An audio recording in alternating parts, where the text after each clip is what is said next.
Welcome once again to Cinemaholics, the major motion podcast where we talk about the biggest and best films coming to theaters and streaming online. From the San Francisco Bay Area, I'm John Negroni, film editor for InBetweenDrafts.com. Well, I was the film editor. Now I'm the podcast editor. Got to get that right. And type that into my script here.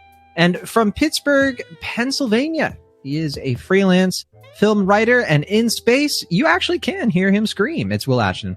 What up, what up, what up? Will, how are you doing? I'm good. I'm excited because I can finally talk about an Alien movie on this podcast. I'm a big fan of the Alien franchise. I am of the firm, if not, bold belief that there are no real, canonical bad Alien films. That's not counting the, Alien versus Predator films, which I just kind of see as, quirky little, spin-offs. I don't know if they're really canonical. Even spin-off is kind of a... Yeah. I don't know if I love that term. But wait, you have talked about Alien on this podcast a lot. Well, we talked about it on Extra Milestone, which you seem to kind of flip-flop on whether or not that's Cinemaholics, or if that's... the Cinemaholics logo is on the thumbnail, Will Ashton. You should be embarrassed. Yeah. Well, you seem to... And it's on the Cinemaholics feed. It's on the Cinemaholics feed, Will Ashton. I cannot believe you're doing this. Well, this is our biggest fight. I remember the previous Alien film before this one, Alien Covenant, came out not too long. You protested being on the show. You didn't want to be on. You were too scared to watch it. Yeah. No, my brother Nate was getting married, and I decided to go to my brother's wedding. And you convinced him to have his wedding right when we were recording the podcast. He was like, "But Will, we booked the venue for this day," and you're like, "You don't understand. I'm scared." I think I listened to that episode, but I don't remember exactly where you stand on the other Alien films. I know, like you said, we talked about the original OG Alien, the Ridley Scott film, on Extra Milestone. Great film. I think it would be, I think you'd be hard pressed to find someone who doesn't at least like that film. I'm sure someone's out there, but yeah, I mean, that's is it too hyperbolic to say that's one of the greatest sci-fi movies ever made? The first Alien or the second Alien? Alien with no S. With no S. Yeah, I mean, it's something you and I have discussed specifically, just in terms of us just really loving that movie unapologetically, and especially with age, right? Because we were talking about in the group chat, we were like, honestly, full agreement. The older you get, the better the first Alien gets, and not that the second movie gets worse or anything, just that the appreciation for it not even fades. It just changes a little bit because it is such a gung-ho awesome movie, but that first Alien just hits different as you get older. And yeah, I mean, it certainly is among the film canon. There is no doubt. And I remember the conversation we had on Extra Milestone / Cinemaholics was a very good one, because I think we dug into the story behind that movie and how it got made. That was an episode we did with Sam Nolan and Julia Tatey as well. But you did ask me about Alien Covenant, and I know you weren't on that episode. We had Robert Yanis Jr. on that. And if I recall, I was kind to Alien Covenant. I think I would say I remember Maverick, Robert, and we all agreed on the same kind of major criticism toward the end of that movie, which I'll go ahead and spoil it. The big issue was that the big twist or whatever, that the synthetics played by Michael Fassbender got switched, was way too obvious, and it just deflated that movie, honestly. And even besides that, I think looking back, it's a totally serviceable movie. It is not bad or anything. It's just it does what a lot of the Alien movies have always done to this point. It's very tropey, right? And all these movies kind of have the same kind of thing happening and just slightly different tweaks, right? So, a crew of some sort, usually blue collar coded, they're in space, something draws them to a mysterious location they've never been before, and they go to suss it out. They come across something related to the xenomorphs. Somebody gets face huggered. And then, it's kind of the same sequence, but they do different things with it every time. Alien Covenant, I think, was rightfully criticized for kind of just trying to be both Prometheus and an Alien movie at the same time, and not even half-assing both, but just a little bit not fully committing to either approach. So it was kind of a mishmash. It had cool stuff in it. It had cool alien stuff in it, But I think the problems I had with it related to the problems I had with Prometheus were totally still there. And on that note, then Prometheus, that's a whole other conversation. That could take hours to suss through because it's Prometheus. I mean, that movie was a lot. So you were wondering what I thought of like the whole franchise or what? Well, yeah, I guess just in a general sense. Yeah, I mean, like I said before, I tend to get something out of each of the Alien movies. As far as the original 4, I think it's mainly like there's a sort of exquisite corpse kind of thing going on where like a different director would kind of jump in and do like their own take. Like you said, it's not like the formula, I guess maybe with the exception of Alien 3, changed all that much. But you had, like the same character, you got like different directors kind of doing their version of it. And everyone brought something kind of interesting to the fold, even if the movies themselves didn't always fully work. And that, it's almost like kind of like with the Mission Impossible movies, leading up to the more recent ones where it was like, every director, like those Mission Impossible movies, they didn't really vary as much with the story, but, like you have like the one central figure like Tom Cruise, and then you get to see different directors kind of do their spin on it, and it's fun. But yeah, as far as Prometheus and Alien Covenant go, I enjoy both of them well enough. I think I prefer Alien Covenant over Prometheus. Prometheus, there's a lot of cool stuff in it. Some really, really cool character designs and visual effects and stuff, and a really cool Michael Fassbender performance. I think the shortcomings of the script are maybe a little too glaring for it to be like a fully satisfying film for me, but I haven't seen it since I saw it in theaters back in college. So it is something I want to rewatch at some point. You should. I rewatched it before Covenant, and it was slightly better the second time. Nice. Covenant, I do think is a stronger film overall. I think it's a lot weirder. I think it's a lot more emboldened to kind of do things like you were talking about being fairly serviceable and kind of tropey, but that movie takes some huge wild swings, especially with David Michael Fassbender's character, that I kind of just admire the chutzpah of it in a way. And I like that with both those movies, they're so, just kind of in their own particular way, just kind of bleak and unapologetically kind of dark and weird. And I can see why Disney, now owning Fox and subsequently this property, we're kind of like, let's go back to basics a little bit. Let's kind of do something that's like more directly aligned with Alien than like Ridley Scott being like, so we all agree there's no God and that we are in a, the space utopia where if there was a God, he forsake us, forsook, whatever the past tense of forsake would be. But yeah, Maybe that's my hot take, Will, which is that, and I don't think it's that hot of a take. I think that a lot of people have said this over the years, to be fair. I think the big problem with Prometheus and Alien Covenant by extension, but less so, is that those movies just ruin or almost ruin one of the main things I love about the first Alien, which is the randomness of it. How it's just a coincidence and it's a fluke of nature. That is a theme of the first movie, is that these people show up and this whole like evil alien infection thing, it just kind of happens because it happens. Like that is scary. Like the idea, like, space is just this place where who knows what's out there, right? And then Prometheus and Covenant just try to retcon that stuff. They try to just add lore to the mystery. And I get what Scott's trying to do. He's trying to kind of create his own space epic thing, but that's not really the appeal. Like the xenomorph is cool because the xenomorph is cool. I don't think the lore makes it cooler. Honestly, I think if anything, it makes it less intimidating. And I don't know. I'm a little bit conflicted because, to your point, I think the Fassbender stuff has always been really interesting to me because that was always a cool sort of like addition that they threw in to the world building of that first film. There's always some kind of weird synthetic stuff going on. And I like how Scott expanded on that. But it's just, it says something, right? That for a lot of people, the standout scene in Prometheus is the one scene that's kind of like an Alien movie because it's just so wild and gung-ho. And you can kind of tell that both in Covenant and now Alien Romulus, the note sort of was like, do that, please. Can we just go back to that? Don't do Alien 3 or Alien Resurrection. Like, let's just kind of, reboot sequel it, which we can get to that unless there was anything else you want to say about the series proper.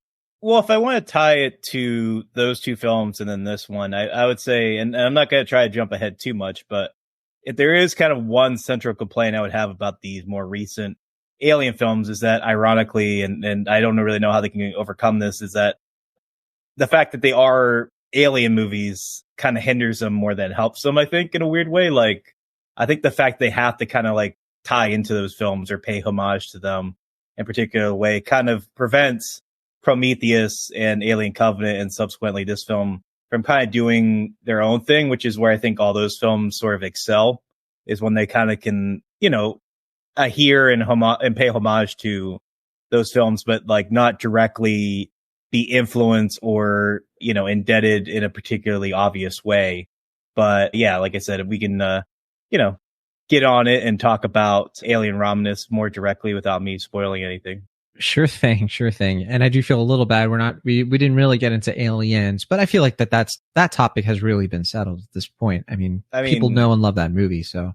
Really cool movie. I think you were kind of alluding to it before, but it's like, you know, when you're younger, I think you're kind of like, oh yeah, like these first two movies are kind of one the same. Maybe even some people prefer Aliens, but I think the older you get and the more time you watch the original Aliens, just kind of like, yeah, this is just the better film. Like, Aliens, really cool, really fun. James Cameron, you know, he knows what he's doing, and there's so much iconic imagery and so many fun lines in that movie. But yeah, I mean, at the end of the day, Alien is where it's at, really.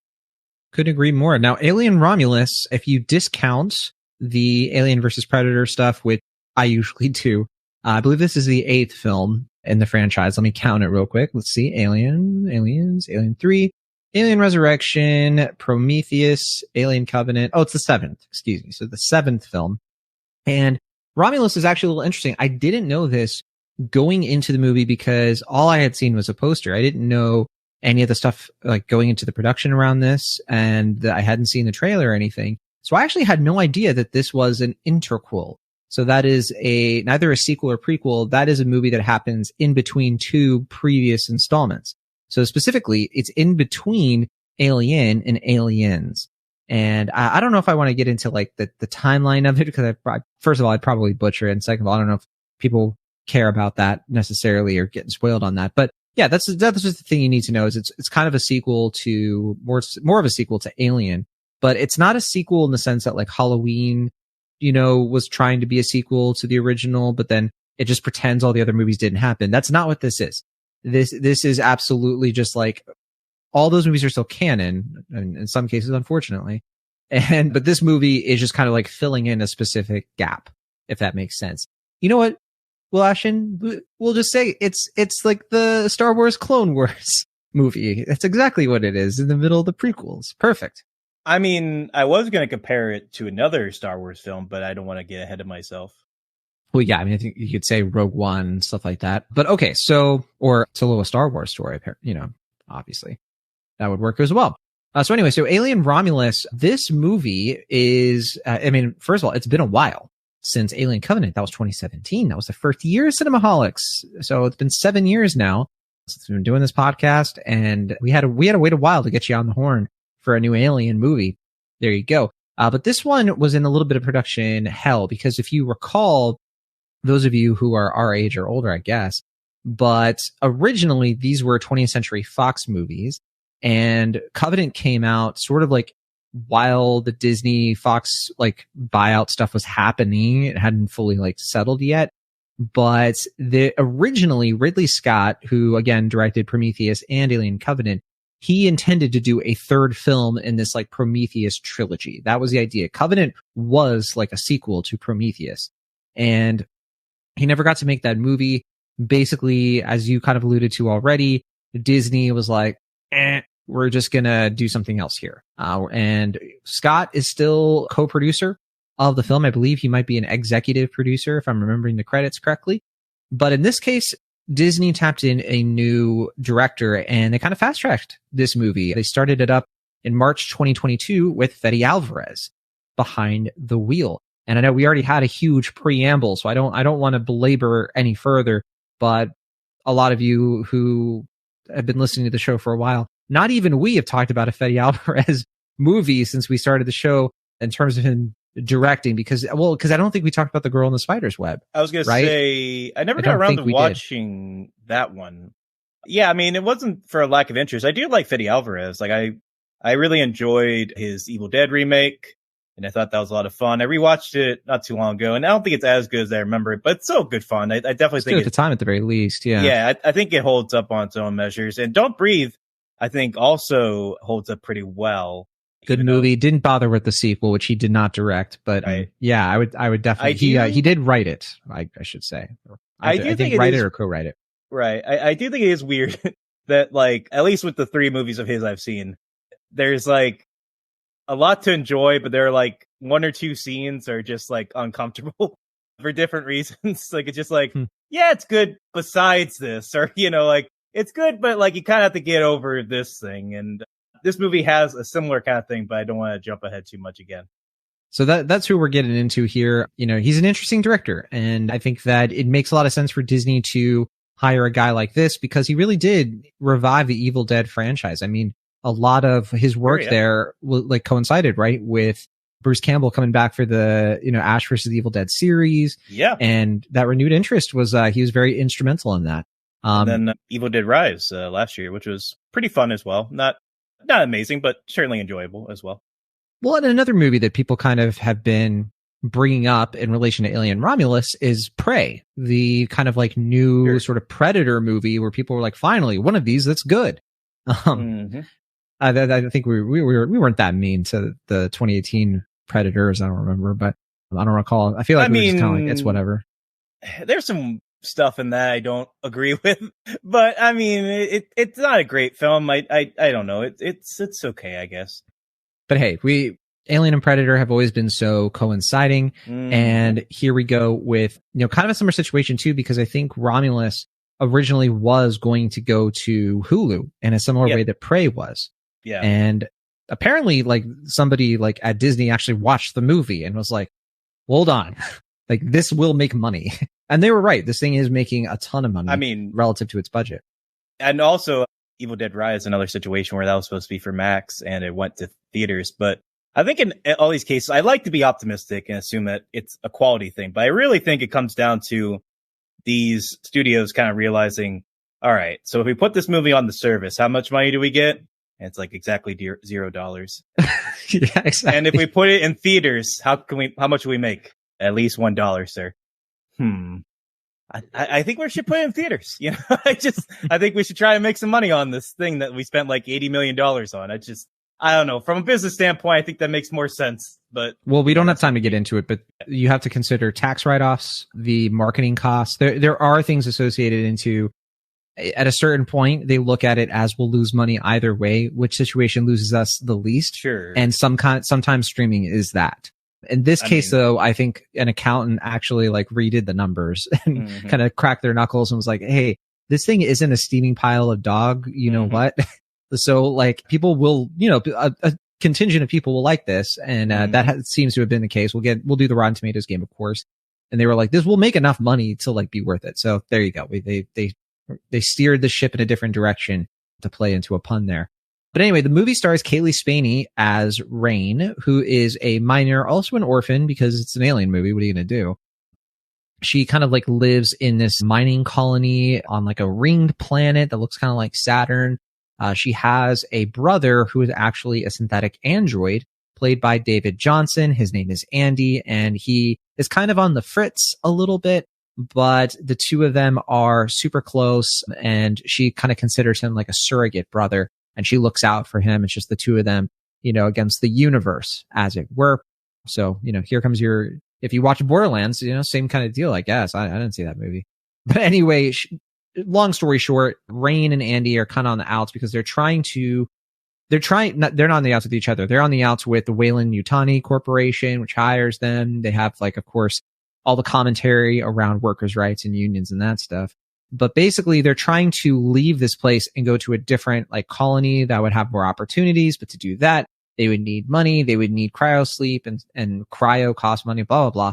So they go on this heist essentially with some other like fellow workers at this colony who have this plan of like, hey, there's this space station that's orbiting the planet. It's about to crash into the ring. And we know for a fact that it has some cryo stuff in it. Your android brother has the clearance because he's a synthetic, and the writer of this movie forgot to write this part. Don't worry about it. He has clearance. So all we have to do is go up there, and it's an easy heist. There's no one up. It's going to be fine. Right. And of course, Rain looks at the camera and is like, but the movie's called Alien. So what do I do? But then, of course, this is not Deadpool versus Wolverine. So she doesn't actually do that. She doesn't break, the wall. And so they go on this heist. And then, yes, it is an alien movie. So xenomorph stuff happens.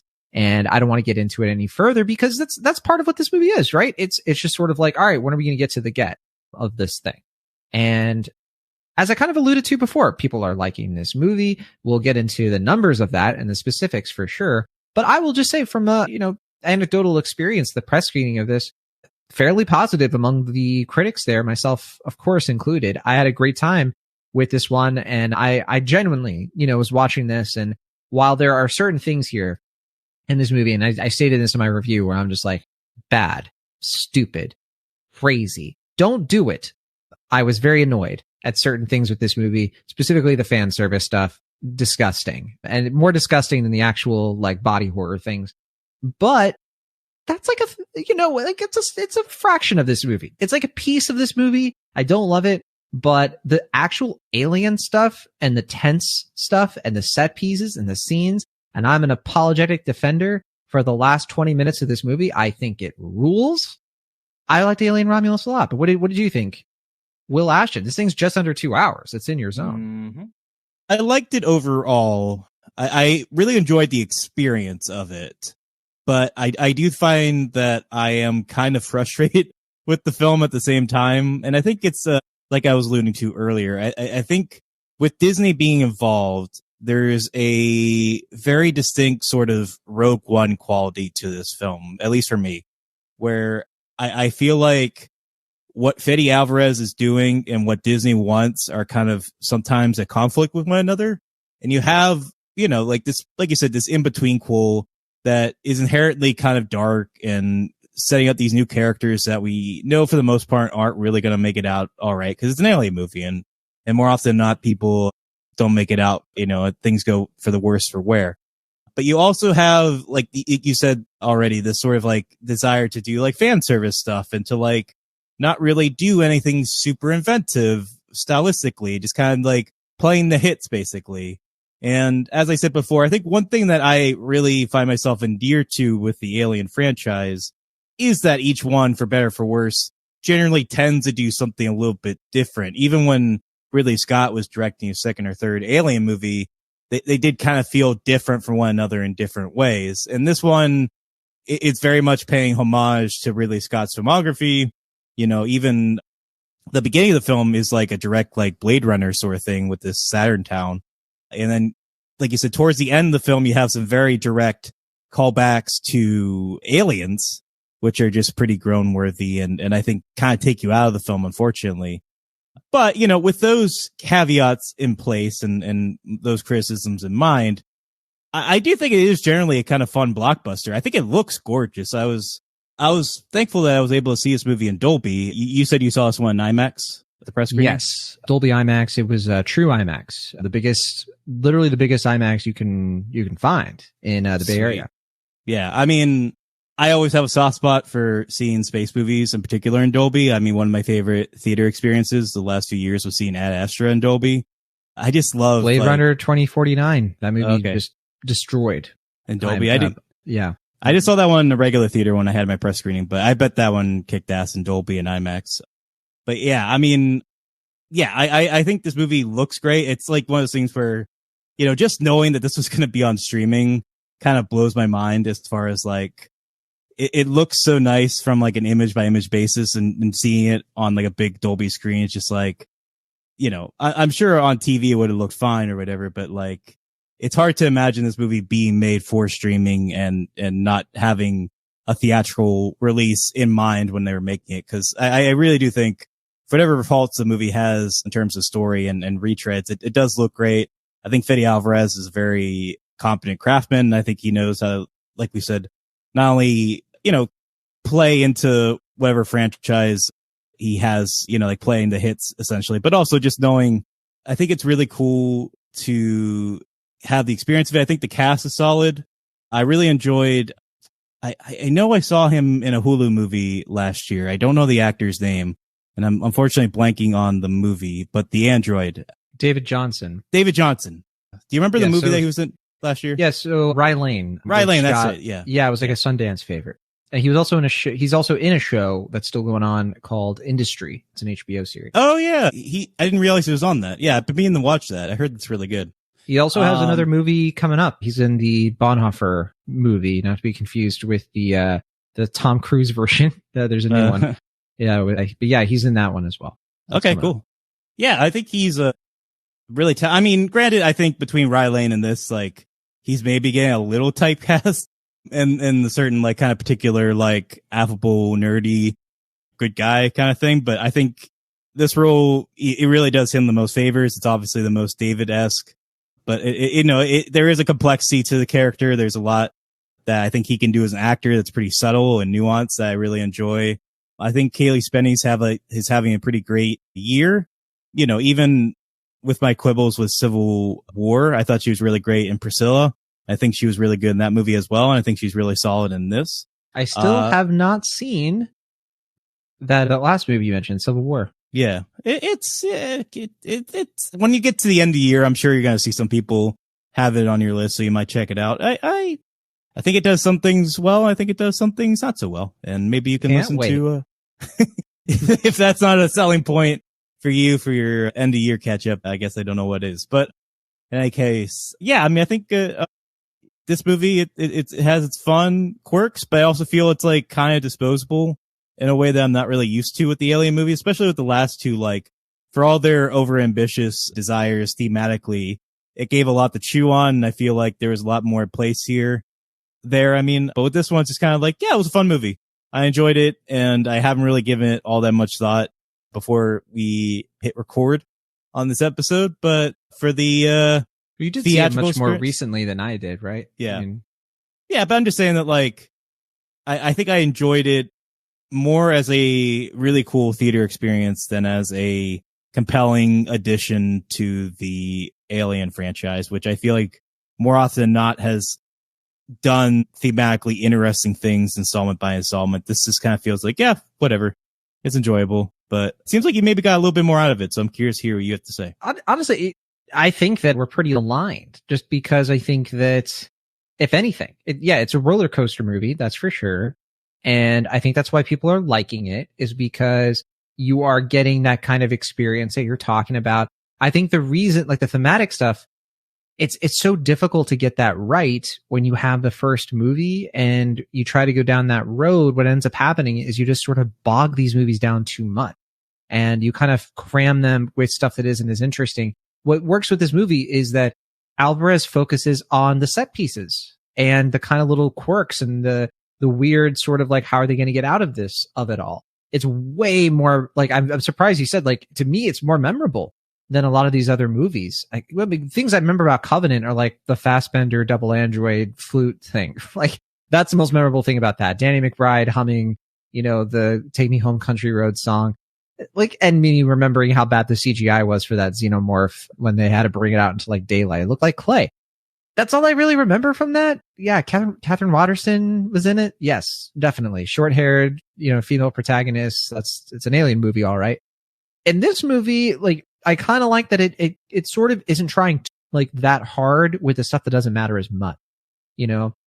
Like this cast, a lot of just unrecognizable people. Like, people recognize Isabela Merced.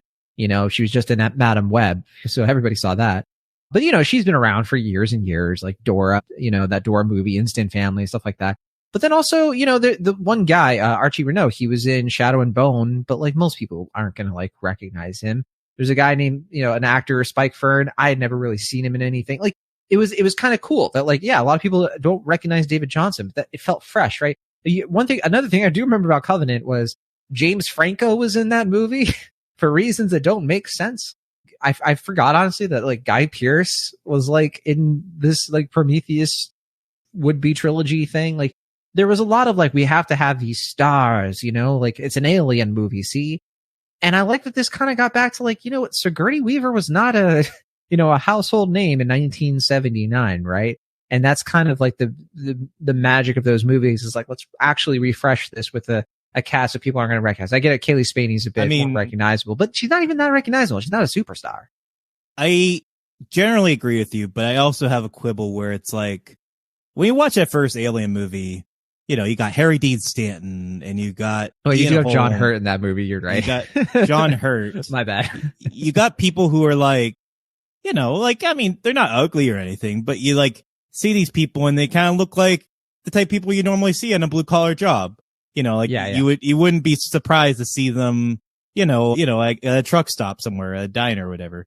And then I think that really lends, that really lends a sort of like authenticity to it in a way that, you know, like going back to even like Star Wars, where it's like, you know, like for all the sci-fi mechanics of it, it also kind of feels grounded in some sort of, you know, reality where it feels like, you know, these are just people doing their jobs and something really bad happens. You feel bad because it's like they're just doing their jobs. They're just working class people. And you see this and it's like, you know, they're all fresh faced and nice, but it also kind of feels like you're watching like Alien Baby, like the Muppets Baby sort of thing, where it's like they're all super fresh faced. They're all baby face and cute and cuddly and all that. I like that because it's like it's a little different, and their motivations are different. They're not just doing their jobs. It's playing. There is a thematic thing here. It's a little surface level, but it's a little bit like, you know, the system screwed us over. We don't have another option, so we're going to turn to crime, you know, and then so we're going to like basically like try to, you know, it's different. It's not that different, but it's still within the realm. But you believe it and you understand it, and it's kind of funny that I think even like Rain, she's not opposed. Like she doesn't have like a moral sort of like, we could never. She's just like, yeah, sounds good to me, but a little risky, honestly. Like that to me felt a little bit more like, yeah, these people are rough. They've had it rough. Like, of course they're gonna, you know, they kind of set the tone for that pretty early on in the movie, which by the way, I know you talked about the beginning kind of, you know, reminding you a little bit of Blade Runner for sure, but I do appreciate the opening title credits. Will Ashton, more opening title credits. I loved it. When we just kind of, we see the people's names. It's especially handy for me because I didn't know who was in this thing, but I'm seeing these names and I'm like, oh my gosh, Isabela Merced, how are you doing? I mean, that's just a staple of the Alien franchise, right? I know, but it's like, it's so, more, I'm talking about more movies broadly. Like, I don't get why we moved away from opening titles. Not every movie has to do it, sure, but like, can some, please? More of them? You want to know who like the line producer is and the like editor and all that? No, I respect that. Who directed this? I didn't know Fede Álvarez directed this. Oh, really? No, I was like, okay, it's another Alien movie. Scott back at it again. No. Oh, Fede Álvarez. Oh my God. Did you actually think this was Ridley Scott directing it? No, I didn't know who it was. I figured it was somebody else. Cause I remember there was like, you know, Disney had the reins on it. Like I heard a little bit of stuff going on, but not, you know, specifically with Álvarez. But anyway, I mean, I guess for me though, it's something that I don't think this is criticism that I do think this is a flaw rather that they're trying to avoid, but they don't, which is that, you know, like I said, there's such a lived-in quality with that first movie where it's like, even if you don't really get to know them super, super well, you like feel like you kind of get the gist and you get their dynamic sort of instantly. And it just feels very honed in and real from the get-go, even in this sort of futuristic, you know, this world backdrop. But with this movie, like, I think they do try to establish character dynamics. They do try to set things up, but it just can't help but feel kind of serviceable. Like, it doesn't really feel like I'm really getting like a firm grasp on these characters. I kind of feel like, with the exception of Rain, Cailee Spaeny's character, and then, you know, like the android, Andy, it's like, there's a nice thing there, but everyone else just kind of like, I don't know. It feels a little lambs to slaughter to me. I think it's just, it's just missing something, I think. You know, because when you really think about it, yeah, I mean, the original Alien, like they were all archetypes, like aliens, they're all archetypes. But I think the twist there is that the archetypes all kind of ladder into something put together. And in this one, it doesn't quite have that. It tries to. That's why I think it's like it's missing something because it tries to bring it back to like, we're all expendable, you know, and when David Jonsson's character starts to like have like a couple of like upgrade moments, you kind of notice that like that feeling of dread kind of comes in, but it's just kind of missing like some kind of really coming together. Like this is what the movie's trying to say moment. Instead, it just kind of pivots to this movie's really about Rain and Andy, which makes sense. I think the writers just kind of defaulted to that because they were like, this is the most interesting dynamic in the movie, so we might as well just lean into this and not really like devote too much time. We got to keep this thing under 2 hours, right? Yeah. I mean, I don't know. It's just a little annoying because like you have Isabela Merced, like you said, a real talented up and coming young actress. And like, this is a mild spoiler, unfortunately, but it's just like, all right, who is she playing? Oh, well, she's a pregnant one. Okay, cool. Like, what else is interesting about her? Well, she is pregnant. Okay, that's great. Well, I mean, she doesn't want her brother to know about it. Yeah, okay, she's a sister to a character, and she's pregnant. I don't know. Yeah. Yeah, no, and a funny thing I read about that is that apparently when Alvarez was writing the movie, he decided that he was going to make that character pregnant based on he was playing a video game, The Last of Us Part 2, and there's a character in that game, one of the main characters is pregnant, and apparently that's what inspired it. To which I'm like, relatable. I feel like I've done that before, like playing a video game. I mean, inspired, I do have to say though, is there anyone at all that watched this movie and was like, "Oh, that baby's just going to be fine"? Like, like you're watching and like, I did, Will Ashton, and don't give anything away. I'm thinking the whole time in this movie, like, we're good. Okay, you think that's like the one area that they wouldn't touch, even though they kind of did already with Prometheus? Well, Ashton, I mean, they can't repeat everything, right? I mean, I don't know. We're treading dangerous waters here in terms of this movie, but yeah, no, I already kind of talked about the fan service stuff really rubbing me the wrong way. I mean, there's just like whole things here where I'm, and you mentioned it too, where it's like the mandate, the studio mandate, and it bugs me. I think because like this movie doesn't need it, like it really doesn't.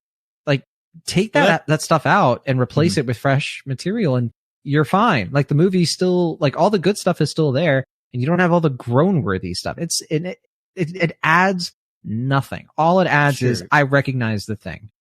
Yeah. I mean, I don't think it's as uneven about this as Rogue One, where you kind of feel like the push and pull of like what Disney wants and what Gareth Edwards was trying to do initially. And then like, what's his face? Whoever I forget the guy who did Andor eventually, but. Oh, Dave Gilroy or Dan Dave Gilroy. Yeah. Who's like kind of like servicing two different people at the same time. But like, this is like, obviously it's Fede Alvarez's movie. Disney, the mouse is like overseeing it and their shadow looms large, but it's still Fede Alvarez's movie, but it still has those kind of frustrating quirks, like you said, where it's like, it's kind of doing its own thing. Yeah, obviously it's an alien movie. There are certain boxes that have to be checked off, but then when it's like still kind of doing its own thing, then it'll just incorporate a line from Aliens, or like it'll do this thing, or like we'll do a shot that's really supposed to be evocative of this. And it's just like, I get it. Aliens exist.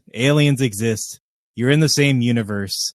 It just, I don't know. I'm getting really sick of fan service, I guess, at this point. It just, maybe when it was more novel, this was cute and charming, but like now it's just like, it's hard not to groan and just be like, okay, we get it. You saw the other two movies. Congratulations. This is a hot take from Nathan. Nathan writes, I was expecting to hate the legacy sequels elements of this, but honestly didn't mind them. Super nerdy, incredibly fan servicey, but I just watched all of these in like a week, so I have no nostalgia to them. And I find it commendable to remake all 6 entries into one. I think Alvarez did a fantastic job here. Watching it in IMAX was an experience. Need Merced to be a lead in something. She's got the silent film star expressiveness and those big doe eyes. Honestly, a perfect modern sci-fi horror flick. Sue me, I had a fun time at the movies. I think that comment about Isabela Merced is very strange, and I don't agree with it because, like, what?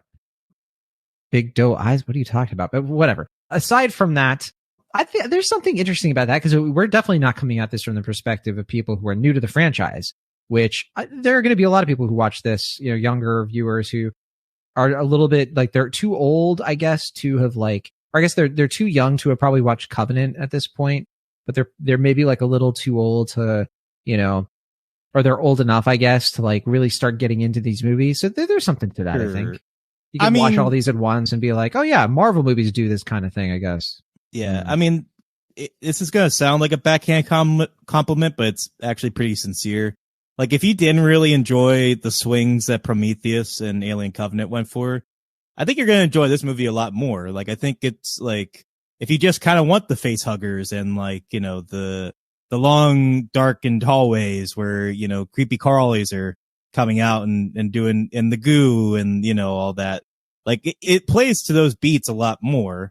Granted, I don't think they have as much weight as some of the previous Alien movies, but if that's what you want specifically, then yeah, I mean, I think this is going to service that. And I think the idea of it kind of being a tribute to all 6 films, maybe a little bit of a reach, but I can understand where he's coming from, where it does kind of feel like, yeah, it's sort of like an all package sort of thing where you get a little bit of each Alien movie into this. If you liked this from Alien, or if you like this from Aliens, or if you like this from Alien 3, you're going to get kind of that, or, like maybe like a more bite-sized version of a Ridley Scott movie, like you're mentioning. But yeah, I mean, it has its qualities I really enjoy, and I think as a blockbuster, it's solid. But yeah, I feel like I'm still left a little hungry for some meat on the bone. Dakota said, probably one of my favorite openings to a movie ever. I was so seated for the first hour or so. Overall, I enjoyed it a lot, but the ending definitely fizzled out and just felt a bit dumb. Great score, beautifully shot, some cool moments worth the watch. We didn't get into the score. Score is very good. The only time the score kind of threw me off was the moment where they're like, and now we have to play the Alien theme because this moment happened. Yeah, like the Rogue One thing, I guess. But yeah, credit to Benjamin Wallfish, the composer here, who I think really nailed it. Really captured the feeling of an Alien movie without taking attention away from the movie itself. And the atmosphere here was, I think, spot on in a lot of aspects, but especially the way that the music was scored, because it's always tough with Aliens. Sometimes it goes a little too hard, a little bit like I felt like Prometheus and Alien Covenant kind of were distracting in that sense in some cases. And then, of course, I will say I love the ending of this. I think like the ending is awesome. And you're not even shaking your head. You're tilting your head, I guess. I don't know. I guess I'm kind of mixed on the ending. There's such a cool visual there. And I'm not talking about the visual. I'm talking about just like, I don't want to even say it, of course, to get your way, but it's just such a cool like set piece. I'll tread lightly and say there's a scene involving acid. Actually, 2 scenes involving acid that I think are really cool. Some of my favorite scenes in the movie.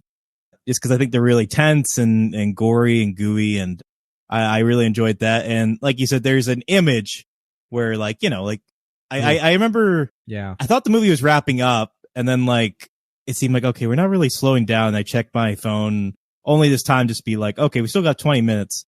Okay, so something's still going to happen. It's an Alien movie. Right. There's always a second ending. Right. Yeah, and then we get like a thing that admittedly, we get the one thing like we haven't really seen, but we probably have always kind of wanted, which is like, the sort of image that we're referring to vaguely, that I feel like the setup to that was really cool. I think the scene that ensued with it was kind of weightless and goofy and silly. But at that point I was kind of like, whatever, like just take it home. Like, you've done enough. Like, I don't think you're not going to like hit like a home run in the 9th inning or something, just kind of disgrace this home and you'll be fine. Yeah, I gotta say, it worked for me. Definitely worked for me. But I hear you. I think a lot of people were like, what the heck was this?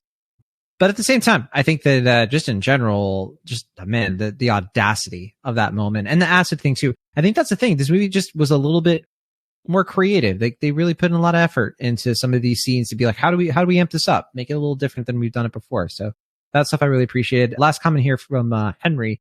Henry said, so horny, but at the same time, not horny enough.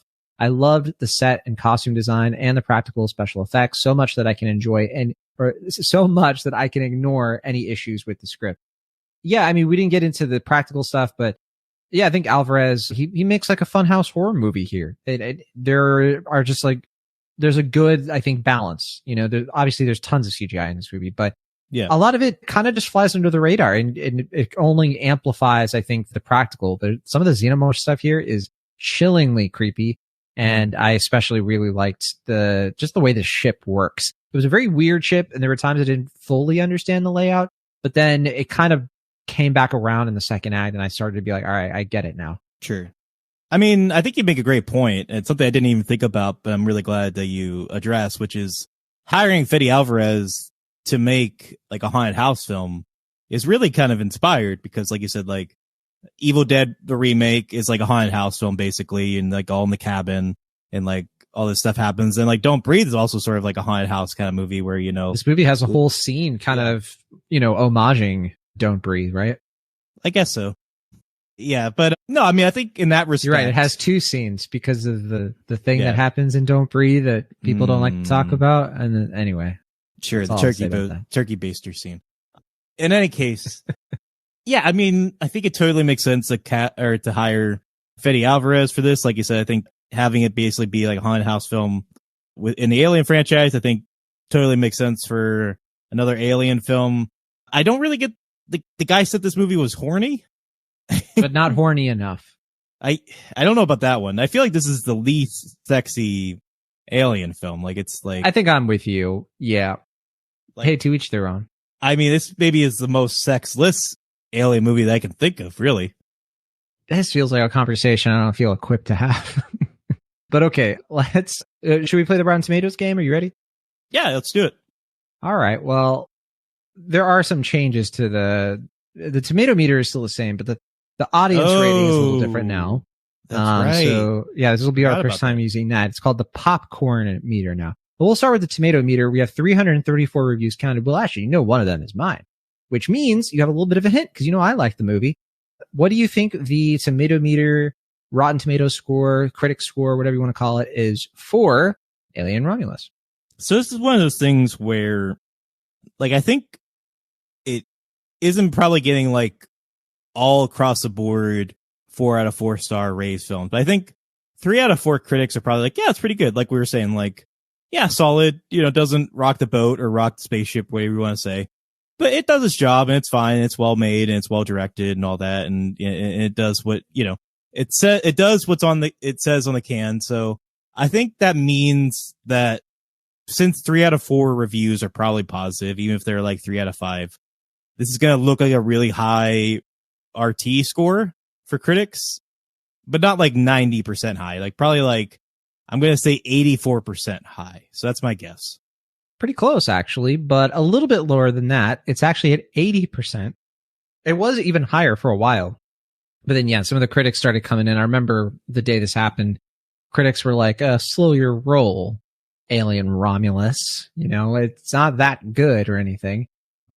But yeah, and definitely some critics who I really respect and like didn't like this one as much.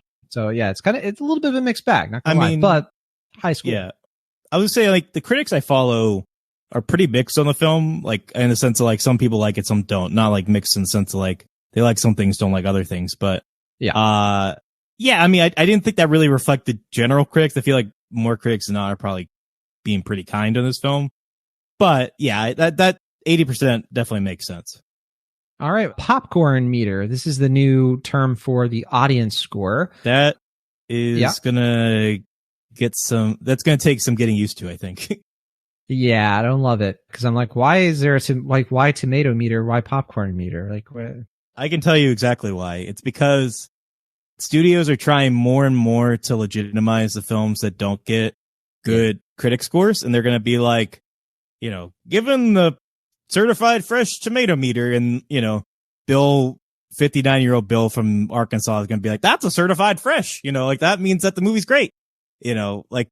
So I guarantee you, like Reagan is going to get like a certified fresh popcorn meter, even though the movie's probably going to get like a 22% from critics.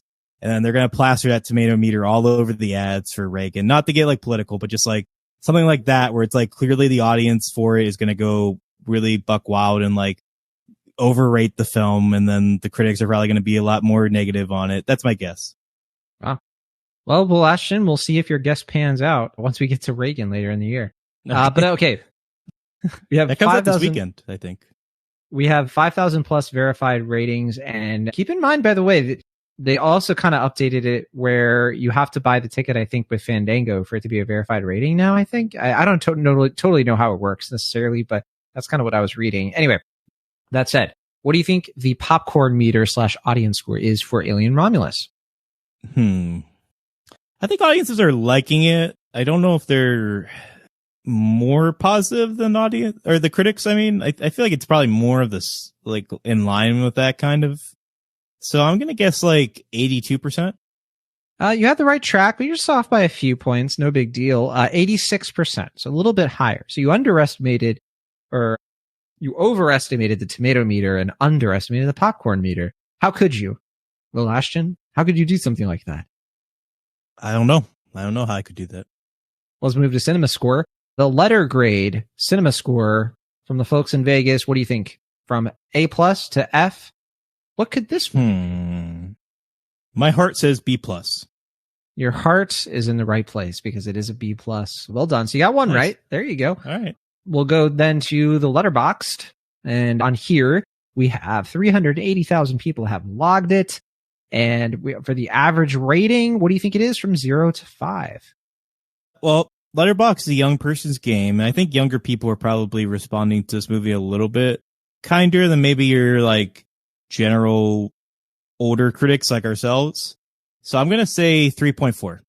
3.4? It's a little bit higher, Will Ashton. It's 3.7. Okay. So I have the right line of thinking for all these. I just guessed the wrong numbers. It happens. Some friends of the show checked it out on Letterboxd. Shout out to them. Sam Noland actually logged this. I haven't seen him log something in a while, but he gave it 3 stars and a heart. So apparently he liked it. Abiel Chessie, former co-host, gave it 4 stars. That's great to see that she enjoyed it. Matt Serafini gave it the old heart, which, it's Matt. So that means it's his favorite movie of the year, I guess. Ryan Oliver, friend of the show, gave it 1.5 stars. Ryan Oliver took one look at Alien Romulus and he said, "Get away from my franchise, you B-word." Can't cuss on this podcast.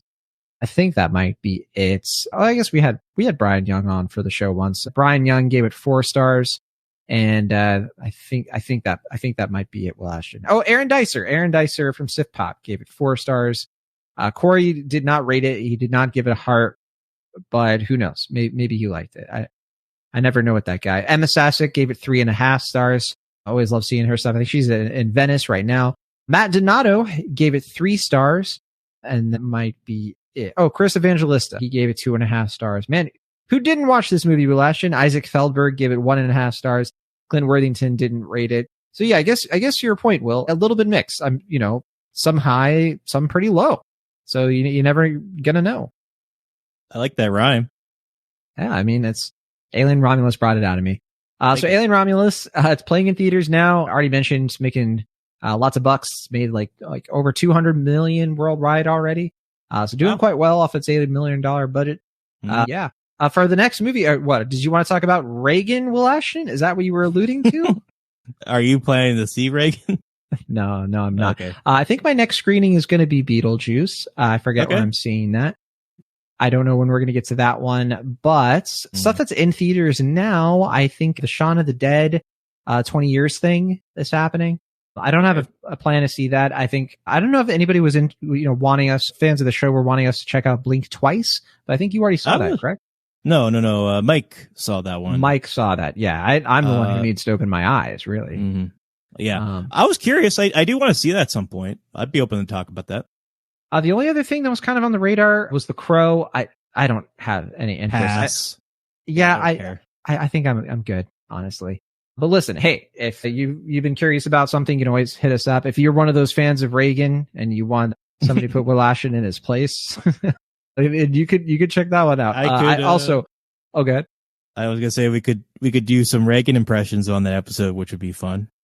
Oh man, I'd have to prepare myself for that one. I know Transformers 1 is going to be coming to theaters. You couldn't pay me, quite honestly. Not happening. Sorry. Not sorry.